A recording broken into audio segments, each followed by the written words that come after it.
चलिए आज बात करते हैं एलन मस्क के एक बहुत ही बड़े प्रोजेक्ट न्यूरालिंक की।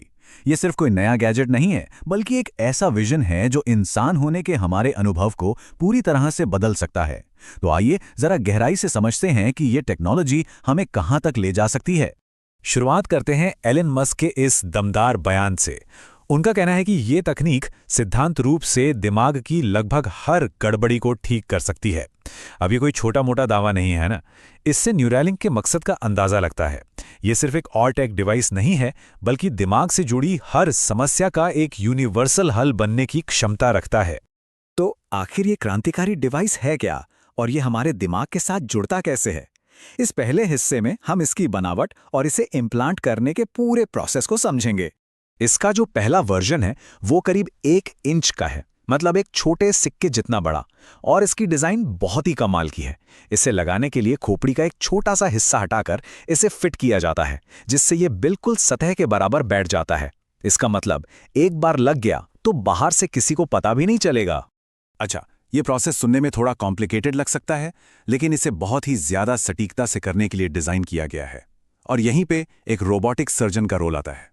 ये रोबोट इंसान के हाथ से कहीं ज्यादा बारीकी से एकदम पतले इलेक्ट्रोड धागों को दिमाग में डालता है, और वो भी खून की बारीक नसों को बचाते हुए। इस प्रक्रिया को समझाने के लिए एलॉन मस्क ने एक बड़ा मजेदार उदाहरण दिया है। वो कहते हैं, ये आपकी खोपड़ी के ऊपर आइस फिशिंग करने जैसा है। मतलब इस तुलना से एक मुश्किल और डरावनी लगने वाली प्रक्रिया भी काफी सरल लगने लगती है। ये कुछ ऐसा है जैसे सतह पर एक छोटा सा छेद बनाकर बड़ी सावधानी से अपना काम करना। इससे डर थोड़ा कम हो जाता है। तो अब जब हम डिवाइस को समझ गए हैं, तो चलिए इसके सबसे ज़रूरी और ज़िंदगी बदल देने वाले इस्तेमाल पर ध्यान देते हैं, यानी दिमाग का इलाज। भविष्य की सारी बड़ी बड़ी बातों से पहले न्यूरालिंक का जो मेन मिशन है वो मेडिकल है। उन लोगों के लिए एक उम्मीद बनना जो दिमागी चोटों और बीमारियों से जूझ रहे हैं। यहाँ जो संभावनाएं हैं वो सच में जिंदगी बदल सकती हैं। जरा सोचिए, किसी ऐसे इंसान को दोबारा रोशनी देना जिसने अपनी ऑप्टिक नर्व ही खो दी हो, या किसी लकवाग्रस्त व्यक्ति को फिर से चलने की ताकत देना। ये तकनीक अल्जाइमर जैसी बीमारियों से जूझ रहे लोगों को उनकी कीमती यादें वापस दिलाने में मदद कर सकती है। तो सवाल ये है कि ये काम कैसे करता है। देखिए, इसे समझने का एक आसान तरीका है। दिमाग को एक बहुत ही पेचीदा सर्किट बोर्ड की तरह सोचिए।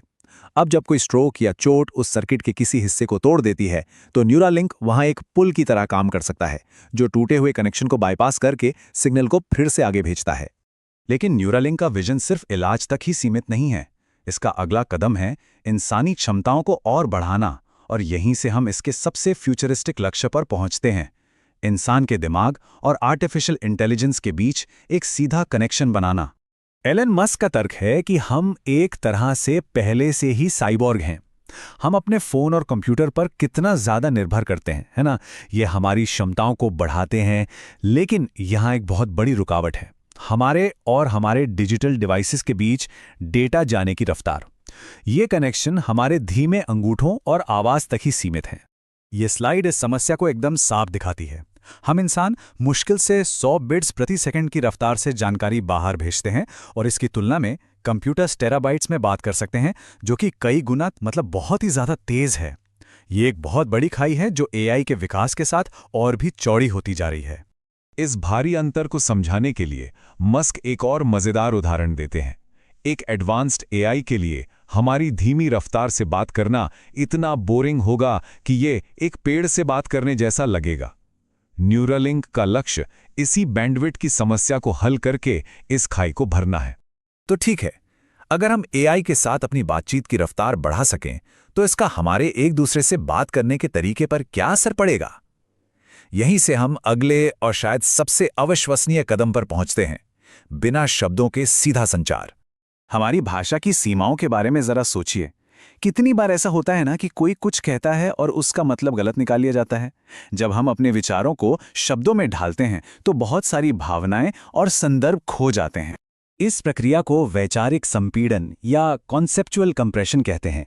कल्पना कीजिए कि मन में एक बहुत ही कॉम्प्लेक्स मल्टी डायमेंशनल विचार है। उसे शब्दों में बताने के लिए उसे निचोड़ना पड़ता है, कंप्रेस करना पड़ता है, जिससे काफ़ी जानकारी खो जाती है। फिर सामने वाला उन कंप्रेस्ड शब्दों को सुनकर उन्हें अपने मन में डीकंप्रेस करने की कोशिश करता है, लेकिन वो कभी भी उस असली विचार को पूरी तरह से पकड़ नहीं पाता। न्यूरालिंक इसी कंप्रेशन की ज़रूरत को ख़त्म कर सकता है। ये हमें जटिल विचारों, भावनाओं और कॉन्सेप्ट्स को सीधे सीधे बिना किसी नुकसान के साझा करने की क्षमता दे सकता है। ये सुनने में किसी साइंस फिक्शन फिल्म जैसा लगता है, लेकिन असल में ये टेक्नोलॉजी से होने वाली टेलीपैथी ही होगी। भले ही ये बहुत दूर की कौड़ी लगे, लेकिन मस्क एक बहुत ही बोल्ड टाइमलाइन देते हैं। उनका मानना है कि इस तरह के कम्युनिकेशन की नींव अगले 5 सालों में रखी जा सकती है और शायद 10 सालों में ये आम हो जाए। हाँ, ये एक बहुत ही आशावादी बेस्ट केस सिनेरियो है, पर इससे ये पता चलता है कि ये तकनीक कितनी तेजी से आगे बढ़ सकती है। और अब हम इस तकनीक के सबसे गहरे और दार्शनिक पहलुओं पर आते हैं। यहाँ हम साइंस फिक्शन के दायरे में घुसते हैं और सवाल करते हैं कि ये तकनीक हकीकत, याददाश्त और हमारे खुद के वजूद की समझ को कैसे बदल सकती है। ये विचार तो सच में दिमाग घुमा देने वाला है। सोचकर देखिए कि कोई अपनी चेतना की स्थिति को सेव कर सके, अपनी यादें, अपने विचार, अपनी भावनाएं, ठीक वैसे ही जैसे किसी वीडियो गेम में अपनी प्रोग्रेस सेव की जाती है। अब देखिए, स्टेट सेव करने का मतलब सिर्फ यादों को याद करना नहीं है। इसका मतलब है उन्हें पूरी सच्चाई के साथ फिर से जीना, हर नज़ारा, हर आवाज़, हर एहसास। और इससे भी आगे जाकर ये उन यादों को एडिट करने की संभावना भी खोलता है जो हमारे वजूद की प्रकृति पर गहरे सवाल खड़े करता है। ये हमें एक पुराने दार्शनिक सवाल की ओर ले जाता है, जार में बंद दिमाग। ये सवाल पूछता है कि कोई कैसे यकीन कर सकता है कि उसकी हकीकत असली है और सिर्फ एक जार में रखे दिमाग को भेजे जा रहे इलेक्ट्रिक सिग्नलों का नतीजा नहीं है। और इसका मज़ेदार जवाब ये है कि एक तरह से हम सब पहले से ही एक जार में बंद दिमाग हैं। वो जार हमारी खोपड़ी है। हमारी हकीकत की पूरी समझ, जो हम देखते हैं, सुनते हैं, महसूस करते हैं, सब कुछ हमारे दिमाग द्वारा समझे जा रहे इलेक्ट्रिक सिग्नलों पर ही तो आधारित है। न्यूरालिंक सीधे इसी बुनियादी स्तर पर काम करता है। और ये हमें आखिरी सबसे गहरे सवाल पर लाता है। सोचिए, 13.8 अरब सालों में ब्रह्मांड का साधारण सा हाइड्रोजन विकसित होकर ऐसे सचेत प्राणी बन गया जो खुद ब्रह्मांड के बारे में सवाल पूछ सकते हैं। तो अगला कदम क्या है? क्या न्यूरालिंक जैसी तकनीकें चेतना के विकास की अगली छलांग हैं? ये एक ऐसा सवाल है जिसका जवाब शायद सिर्फ वक्त ही दे सकता है।